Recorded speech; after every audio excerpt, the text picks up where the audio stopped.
Assalamualaikum warahmatullahi wabarakatuh.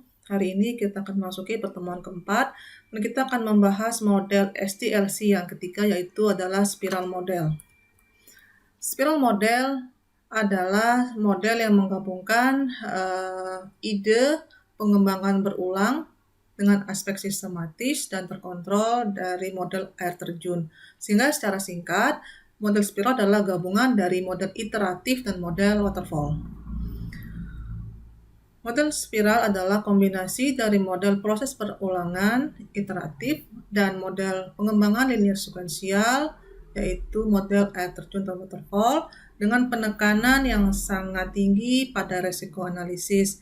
Hal ini memungkinkan untuk rilis tambahan produk atau perbaikan tambahan melalui setiap iterasi di sekitar spiral. Model spiral memiliki 4 fase. Sebuah proyek perangkat lunak berulang kali melewati fase ini dalam iterasi yang disebut dengan spiral.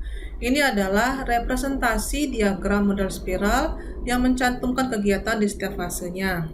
Perhatikan bahwa kegiatan akan dimulai dari identifikasi yang di dalamnya ada kegiatan business requirement, lalu ada system requirement dan unit requirement, kemudian dan berikutnya ada tahap desain yang juga memiliki beberapa subsistem di dalamnya, lalu ada construct atau build, lalu ada evaluation and risk analysis. Tahap yang pertama adalah identifikasi. Fase ini dimulai dengan mengidentifikasi kebutuhan bisnis dalam dasar spiral. Di dalam spiral berikutnya ada produk matang atau identifikasi kebutuhan produk, kemudian identifikasi persyaratan sistem, lalu persyaratan subsistem dan persyaratan unit, semuanya dalam fase ini. Fase ini juga termasuk memahami persyaratan sistem dengan terus-menerus komunikasi antara pelanggan dan analis sistem. Di akhir spiral, produk dikerahkan atau dilepas di pasar yang teridentifikasi. Tahap kedua adalah desain.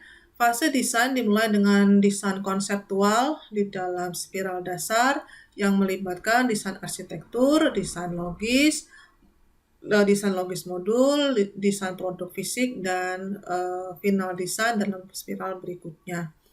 Perhatikan, ini di dalam sini desain. Kemudian yang ketiga adalah tahap pembangunan, development dan build. Kemudian ini ada 2 tahap.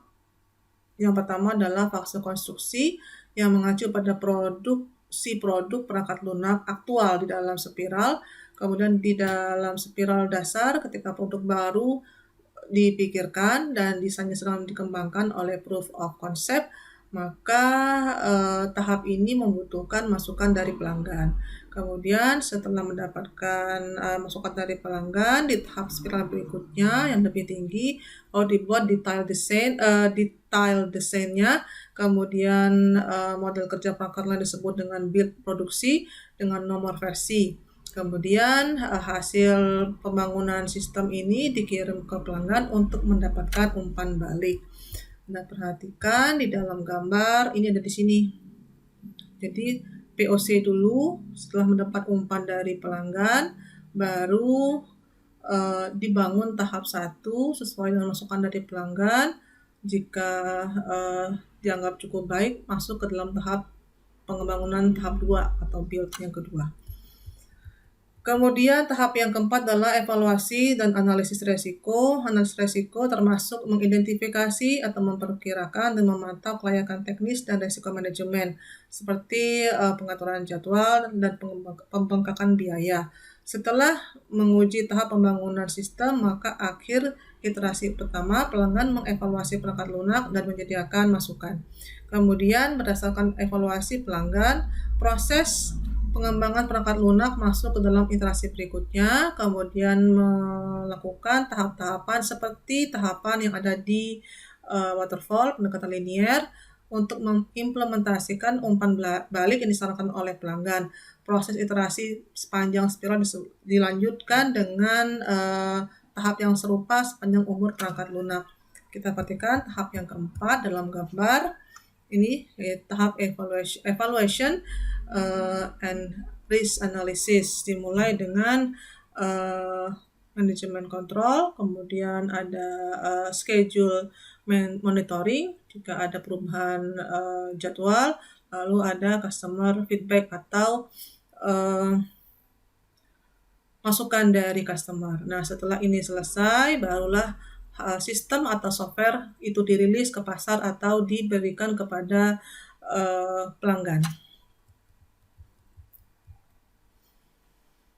Model spiral sangat banyak digunakan dalam industri perangkat lunak karena selaras dengan pengembangan produk apapun, yaitu dilakukan secara bertahap, lalu meningkatnya sistem yang matang dengan resiko minimum bagi pelanggan serta perusahaan pengembangan.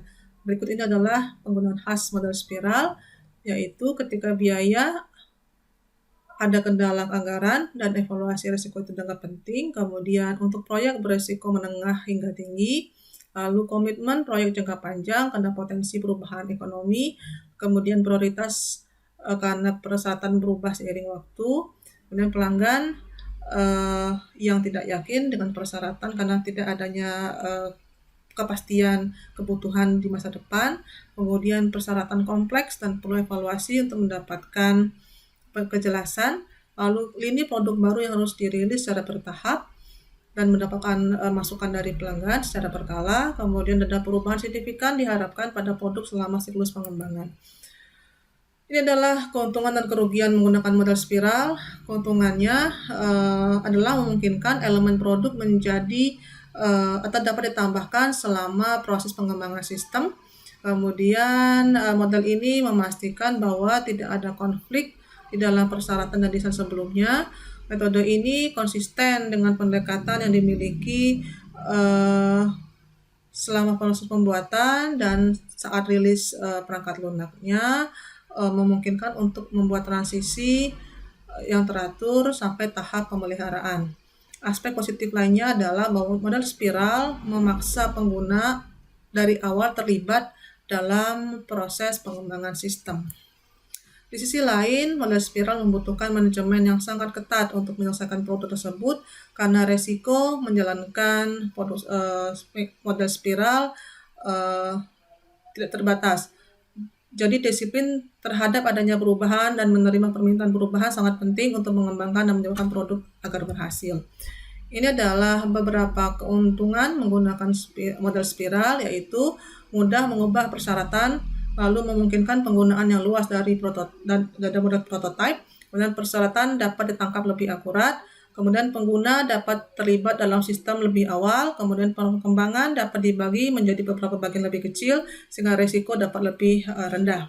Kemudian beberapa kerugian menggunakan model spiral adalah yang pertama akan memunculkan manajemen yang lebih kompleks, kemudian akhir proyek yang tidak diketahui dari awal. Yang ketiga adalah tidak cocok untuk proyek dengan risiko rendah. Yang keempat, prosesnya rumit. Yang kelima, spiral bisa berulang tanpa batas. Kemudian sejumlah besar perantara tahapan membutuhkan dokumentasi yang cukup banyak. Nah, setelah itu Anda akan melanjutkan tugas minggu ini untuk melakukan resume paper publikasi internasional dengan model spiral. Anda boleh mencari sendiri papernya atau menggunakan paper-paper yang saya sediakan di dalam Gizi. Kemudian tugas dikerjakan sesuai format yang saya berikan dalam waktu 1 minggu, dan saya berharap tugas dikerjakan dan diserahkan sesuai tenggat waktu yang saya berikan. Jika ada pertanyaan, silakan sampaikan di grup atau di Gizi masing-masing. Terima kasih. Saya akhiri dengan wassalamualaikum warahmatullahi wabarakatuh.